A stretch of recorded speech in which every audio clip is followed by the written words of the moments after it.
Após a narrativa bíblica da criação, nos deparamos com o desafio do Mabul, do dilúvio,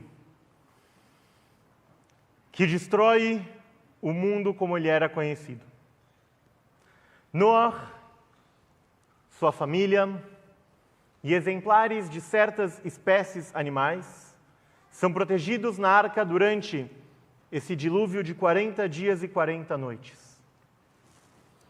Todo o resto do mundo é alagado. O projeto da criação divina é praticamente reiniciado. A pergunta talvez mais comum que muitos de nós fazemos frente a um desastre como esse: como Deus permitiu que isso acontecesse? Estamos acostumados a entender Deus como a fonte da bondade, da compaixão. E como Deus permitiu que isso acontecesse? De acordo com a narrativa bíblica, Deus não só permitiu, como causou o próprio dilúvio. A rabina Tali Adler nos ensina que provavelmente estamos fazendo a pergunta errada.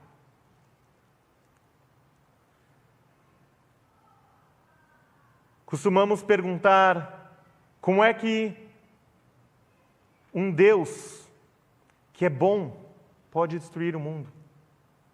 Perguntamos como um Deus justo pode ignorar a diferença entre o perpetrador e a vítima, em seu zelo para limpar todo mundo.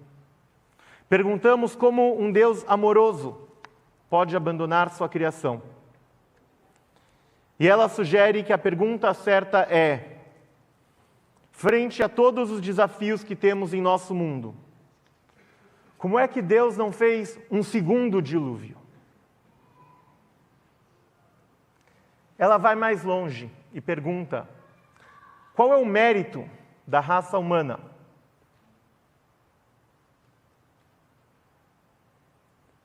que faça com que ela supere o horror de todos os seus crimes? Que realização, alegria ou significado humano pode importar o suficiente para tornar defensável que o mundo continue girando, enquanto as nossas crianças são penalizadas? Segundo a rabina Adler, o desastre do dilúvio responde a essas perguntas sem se esquivar da densidade das perguntas. A verdade é que não há mérito suficiente. Segundo essa perspectiva, a humanidade perdura não por causa dos méritos das nossas ações, como Noah, mas por causa da promessa feita junto ao divino.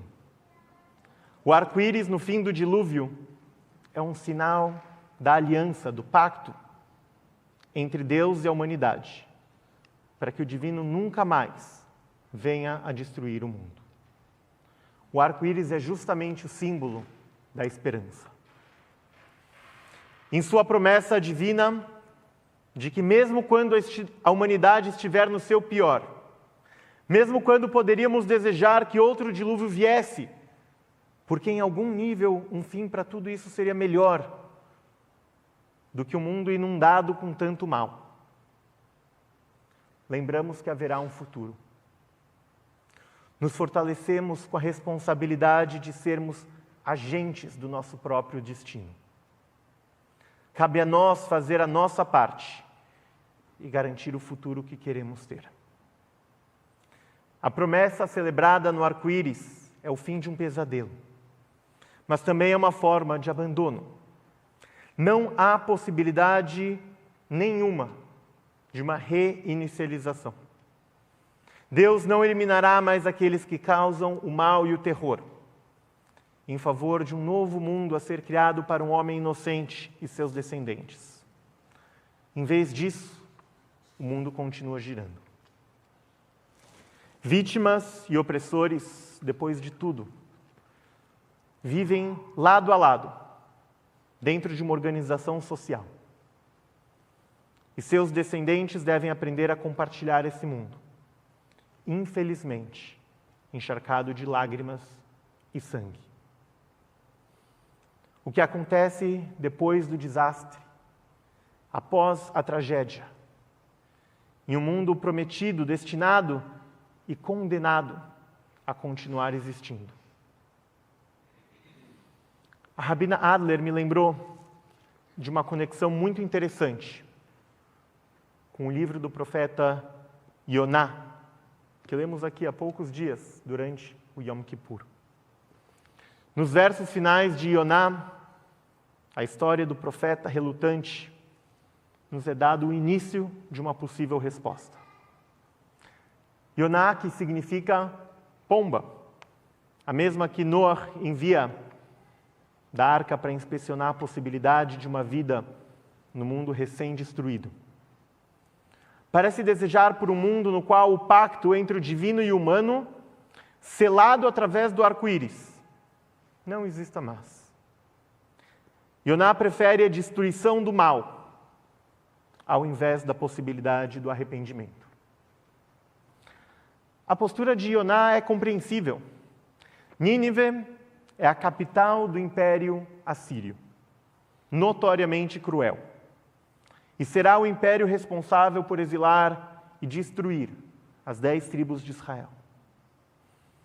Yoná não quer ser o mensageiro que avisa Nínive, oferecendo-lhes uma chance de se arrependerem e escapar da ira divina. Yoná anseia por um mundo no qual a justiça divina, em sua forma mais estrita e pragmática, possa reinar soberanamente. Um mundo no qual a compaixão divina e humana e a empatia com o outro são secundários, relevantes apenas num universo restrito.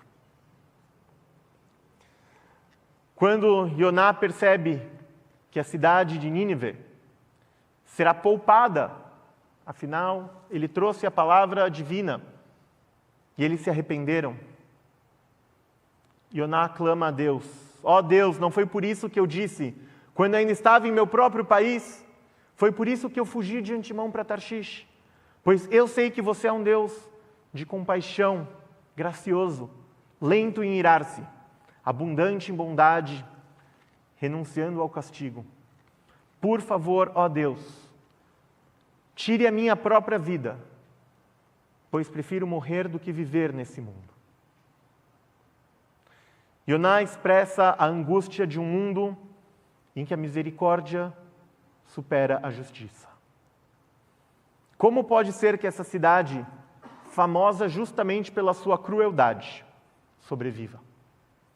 Como pode ser que uma sociedade que reina pelo medo, sangue e morte, possa ter a possibilidade de um futuro? O profeta prefere morrer a viver e ver o mal enganar a justiça. Deus não justifica a existência contínua de Nínive apontando para o seu arrependimento ou dizendo que suas boas ações futuras de alguma forma superarão o mal que fizeram. Essas considerações para Deus aqui são irrelevantes.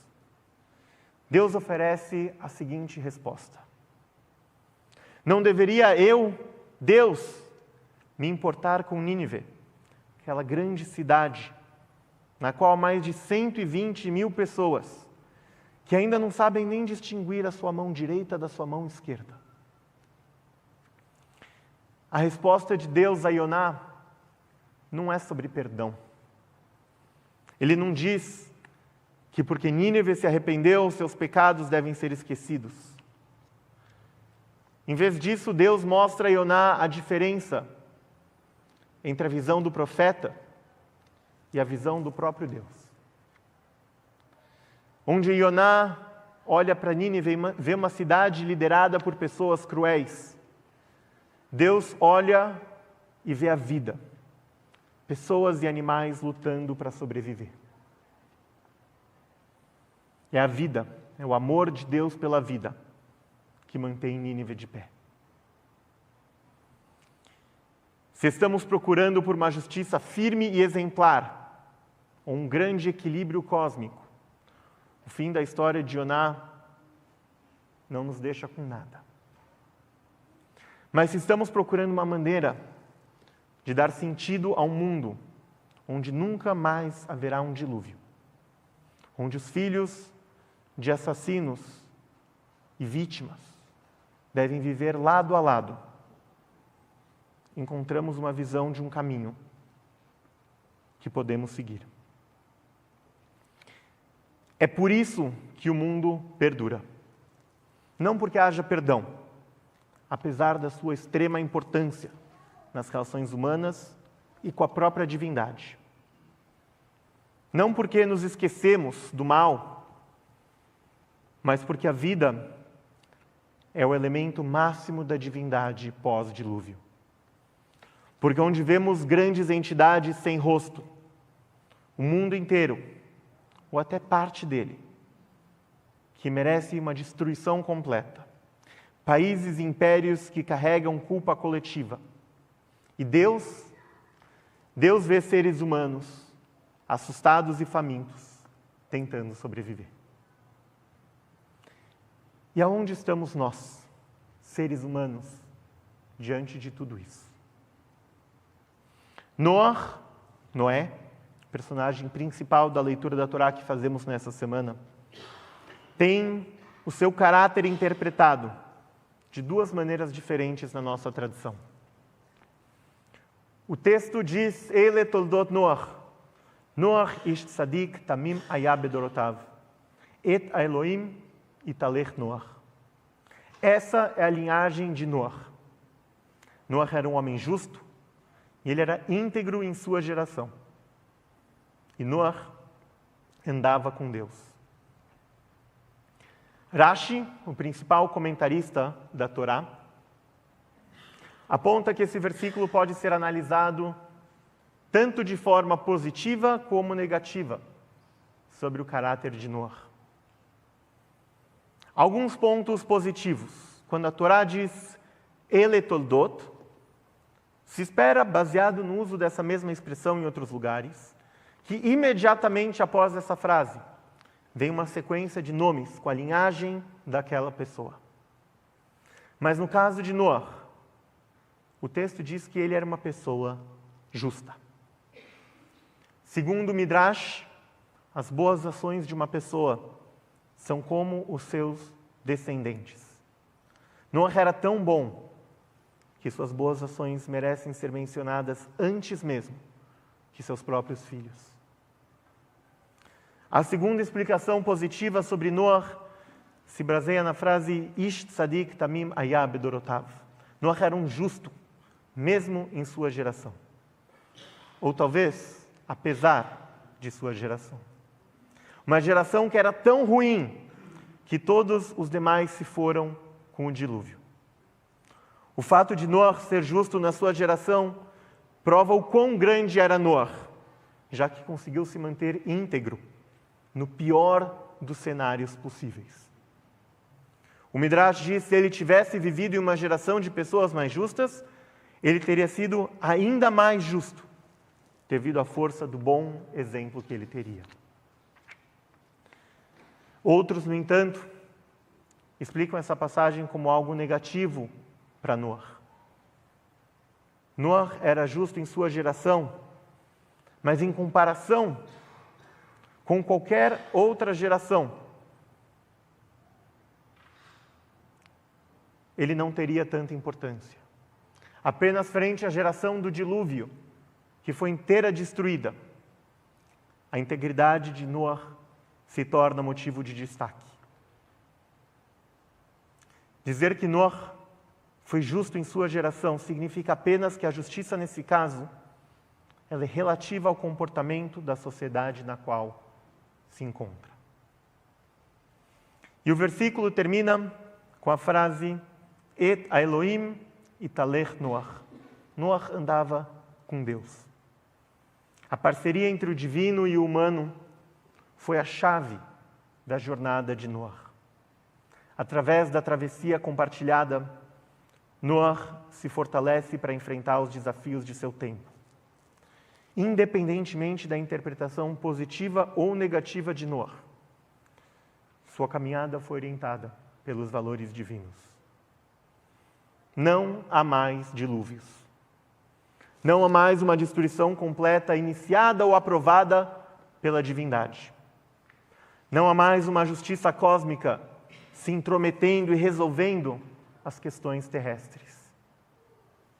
A vida se sobrepõe à destruição como um valor máximo da divindade. Nós também somos parte da geração pós-dilúvio. Somos os descendentes de Noah.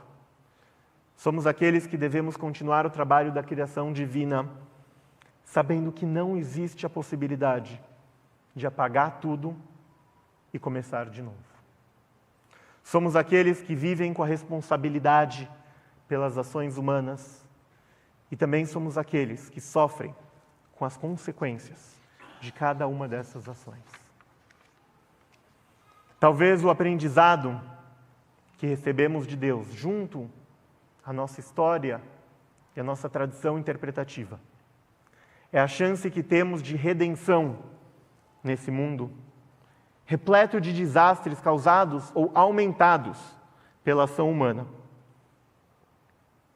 O aprendizado é que a gente seja capaz de ampliar os nossos olhares, mudar o foco das cidades e das entidades maléficas e ver também seres humanos assustados, famintos, sedentos de amor e acolhimento, de dignidade e de respeito. Acreditamos que somos todos mesmo, sem exceção, criados à imagem e semelhança divina. Temos a capacidade de desenvolver um olhar mais crítico e apurado, assim como o nosso Criador. Que sejamos lembrados sempre pelas nossas boas ações, assim como foi nosso ancestral Noah. Que busquemos sempre a justiça, mesmo quando os demais à nossa volta insistem em pervertê-la. Que sejamos sempre íntegros em tudo o que pensamos, sentimos e fazemos, nos tornando exemplos para a nossa comunidade e a sociedade ao nosso redor. Que a nossa capacidade de reconhecer e celebrar a vida possa prevalecer em nossos dias. E que possamos encontrar o divino caminhando ao nosso lado, em cada passo dessa jornada. Shabbat Shalom.